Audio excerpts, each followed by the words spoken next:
Hello everyone, welcome back to my channel. Today we are going to be making a Ghanaian feast. This is a casual cook along with me video. I'm going to be making some jollof rice, deep fried oyster mushrooms, and I'm going to be pairing that with some salad and plantains. If you want to know how I made this, please keep watching. Hello everyone, so I'm about to start cooking. Before I always cook, this is what I do. The doors to my bedroom and my sister's bedrooms are always closed, and we always open up the window. We do this because the smell can get into all parts of the house. I'm gonna close our coat closet too and close my sister's bathroom. And then we can start cooking. So per the intro, I am going to be making jollof rice. I have filmed this process so many times on my Instagram, and I haven't put that on YouTube. So I want to make a fully vegan, like, jollof rice plate. So I'm gonna start out with the jollof rice, and we'll make all the other components later. So this is going to be a casual cooking video, so I'm just going to be showing you as I go along. There's going to be overhead video, but just to make things easier. And yeah, so if you have any questions, the recipe is going to be linked in my description box below. I am thinking about also updating my recipe for jollof rice on my blog, so that will also be updated. And I'm hoping to add a basmati jollof rice variety, because I know that some Ghanaians that live outside of Ghana, specifically in England, I hear there's a lot from British Ghanaians is that they have basmati in their jollof because the long grain jasmine rice sometimes might be hard to come about. So I'm going to add that option just so people can try different varieties. But let's get into it. I feel like there are some parts that I have changed. I've had conversations with my mom about how she makes her jollof rice so top tier. So I'm going to explain that as I show you the ingredients. So every time I'm cooking, I always make sure to measure out everything that I'm going to be using, just so that I know that, like, I don't have to keep going back and forth, and it makes filming a lot easier. So one thing that my mom has suggested is that adding a lot of onions. Onions makes the sauce really sweet and helps to concentrate the stew. So I'm going to be adding a good amount of onions. I have red and white onions because this white I needed to use up in my fridge. This is about one large onion. I have 2 tomatoes, 1 huge habanero pepper. It's not really spicy, so 1 huge one it's not a big deal. Some garlic, ginger, my tomatoes obviously, and these are my spices. So we do not use Maggi cubes at home. I never grew up using Maggi cubes. They have a lot of sodium, so my mom always tries to stay clear of them. And we generally use a mixture of Ghanaian spices. So here I have, well, not Ghanaian spices, but spices that you find in a lot of Ghanaian spice blends. If you go to the market, this is what you might usually see. So in here I have anise seeds. Anise seeds are very typical of like authentic Ghanaian stews. Anise seed is like, every time I smell it, it reminds me of Ghanaian stew. I have a little bit of fennel seeds. They have a licorice smell to them, but I find that anise is a little bit more on the drier side than fennel. Fennel definitely can be close to peppermint in my opinion. I have some coriander seeds, black peppercorns, some curry powder, fenugreek, some grains of paradise that's been mixed slightly with some Ashanti pepper or Negro pepper. There's so many names for them. And then this is a organic bouillon cube, and I have like half of a star anise in here.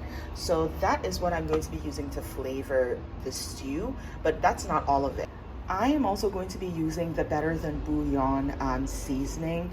I held out so long for buying this because it is pricey, but this is definitely worth it. It's vegetarian, but it has a almost beef-like taste to it, so it adds a really nice depth of flavor, and it's really salty, so I'm not going to be adding any extra salt to my dish because I'm going to really concentrate this flavor.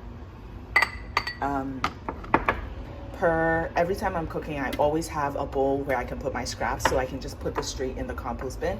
And this is the pot that I'm going to be using. My recipe uses a much larger pot, but I'm trying to downsize the recipe because a lot of people were mentioning that it was just way too much jollof to make. I can eat a lot of rice, so I usually make it a lot, but I'm just trying to be mindful of what I'm just trying to be mindful of what my audience wants, so that's what I'm gonna do. And also, lastly, I have started blending my puree mixture in here because I don't need to use extra water to get it to blend. This is like literally $30. It's a KitchenAid like mini food processor, and it gets the job done for me.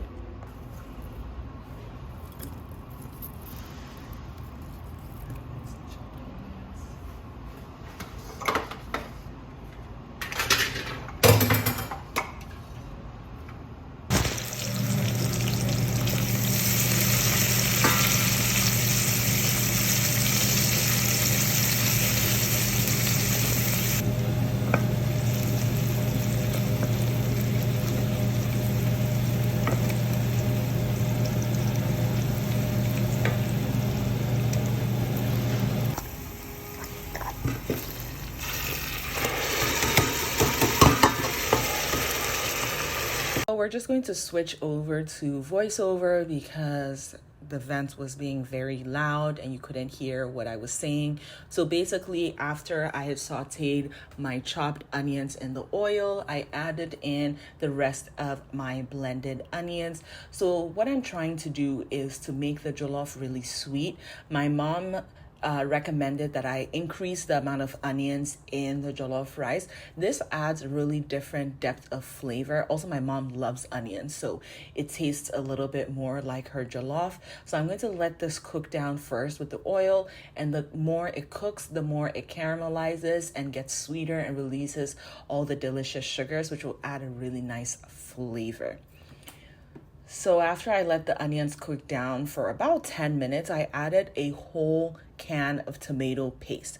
We really want to make sure that we get a really flavorful tomato flavor, and I find that tomato paste has a very concentrated tomato flavor. If I just use raw tomatoes, I don't get that depth of flavor that I'm looking for. So I let that all cook down for a good 10 minutes, just get nice and deep red, and then I added in my spices. You only see about half of the spices I added because when I started adding it in, it was really foggy, so the camera couldn't pick everything up. So I'm adding in my spices, mixing everything very well, and then I'm going to start adding in my bouillon cube. This is incredibly concentrated. As I mentioned, it has a really nice beefy flavor to it, but that it is not beef, and it can get really salty, so you want to add this slowly just so that you're not getting your stew to be way too salty and you still want that flavor in there. So I just started by adding it in a little bit and then mixing everything well together. So that's pretty much adding in the spices. I'm going to let that cook down just for a little bit, bring it to a boil, and then I am going to be adding in the rest of my blended mixture, which is just the tomatoes. So the tomatoes is just going to give it a really fresh flavor, but everything is really coming from the onions, and the color is coming from the tomato stew that I've really cooked down. You want to make sure that your stew is delicious. That is the most important part about making jollof rice. If you cook your stew very well to the point that the bottom is just starting to caramelize and starting to get a little bit burnt, then you know that the sugars have really released. That makes delicious jollof rice. So I'm going to be making the broth that I'm going to be using to cook the jollof. So non-vegan jollof rice uses broth that is made from steaming chicken or beef, depending on what animal protein people use. So I'm just going to try and add more flavor than just adding water. Obviously, I mixed in my water in the food processor that I blended the tomatoes in, just so that I get as much tomato as possible and then also clean out the broth. Making jollof, you really want to go by taste. I have a recipe where I tried and tested it.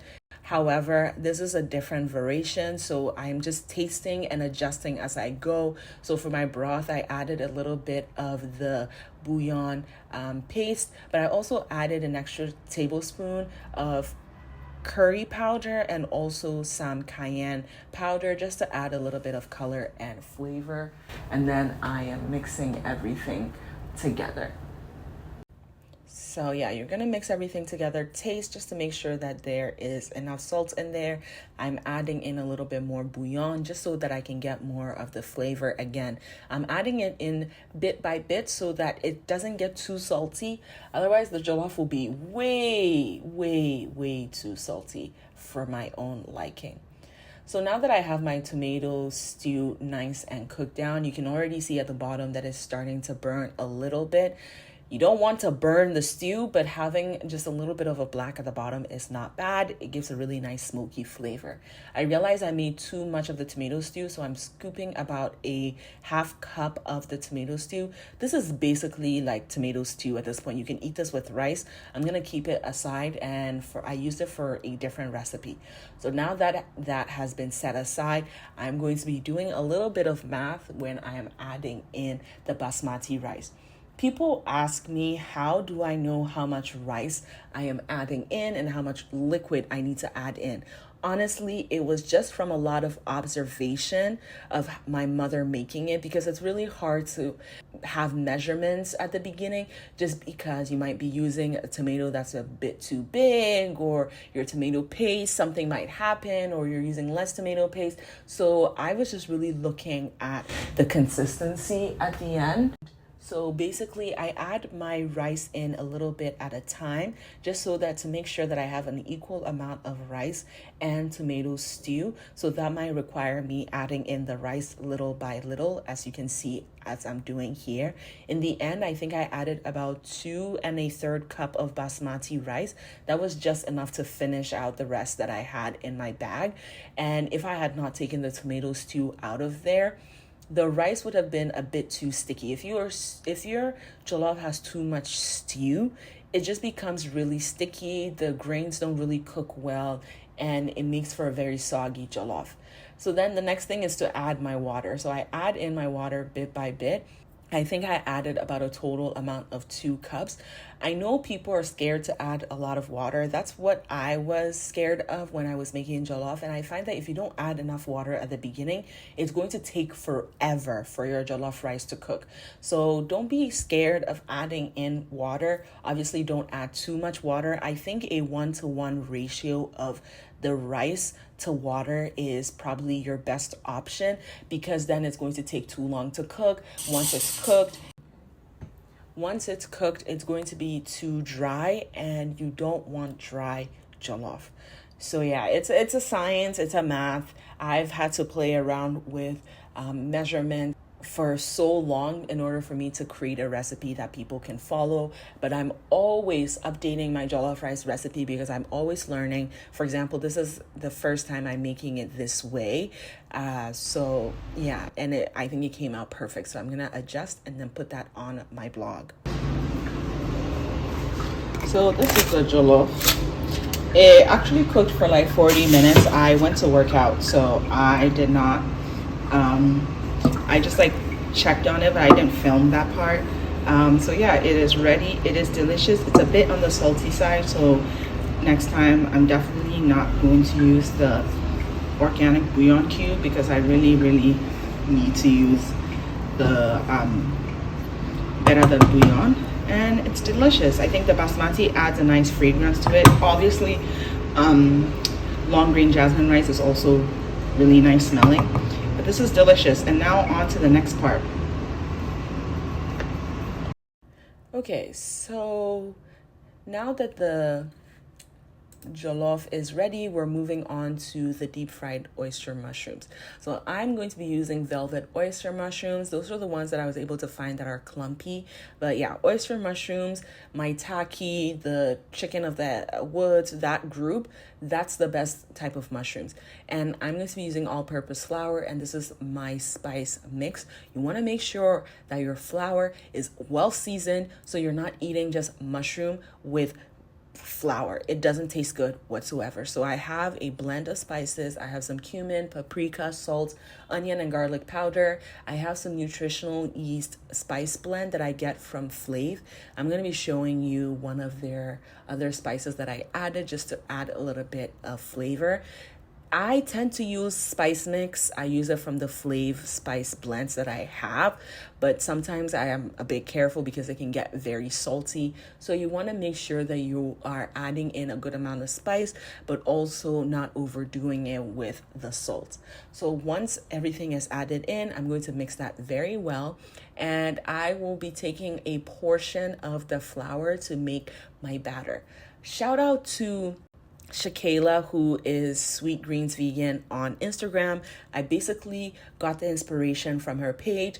I linked her recipe in my last video when I was making my meal for my birthday. So I'm going to leave the link here, but essentially it's the same process. I also try to make some in the air fryer because I know people are going to be asking me for a deep fried version alternative. I was just putting in there just to check, but next time that I'm gonna make it, I'm gonna make sure to use the spray oil. That helps to get the oil everywhere, because if you don't do that, it's just going to be all flour at the end.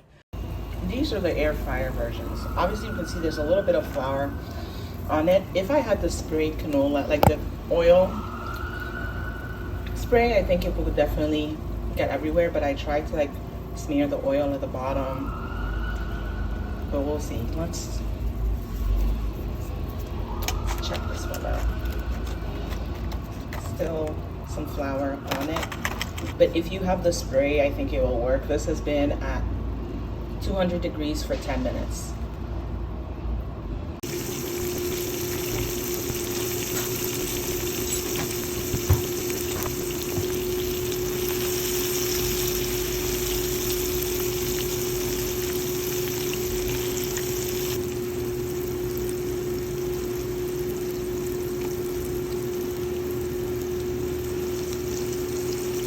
So this is the final product. It's all nice and crispy. I dried it over my chopping board because I cannot be bothered to do more dishes, and it came out perfect.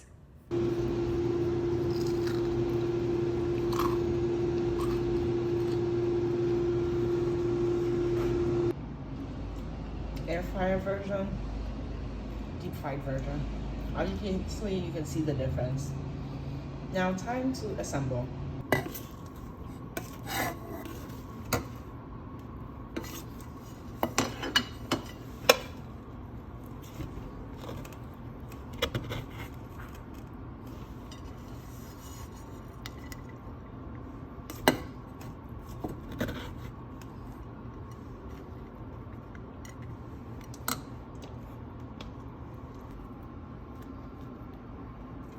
How much you want? Oh,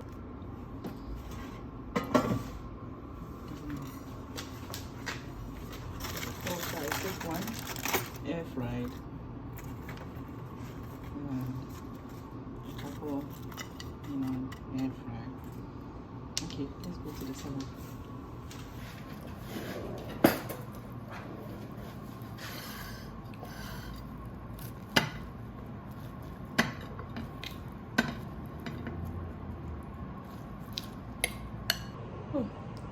Poured myself a glass of bisap of sogolo, and I'm going to enjoy my meal. Check this out. Check this out.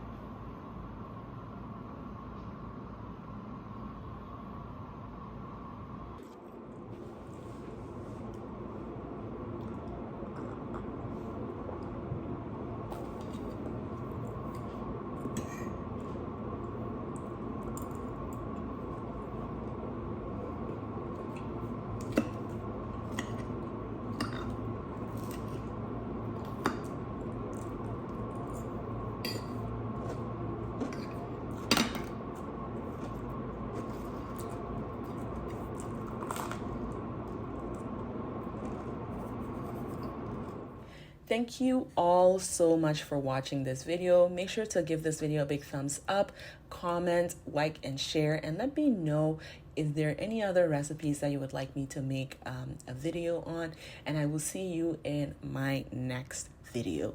Bye.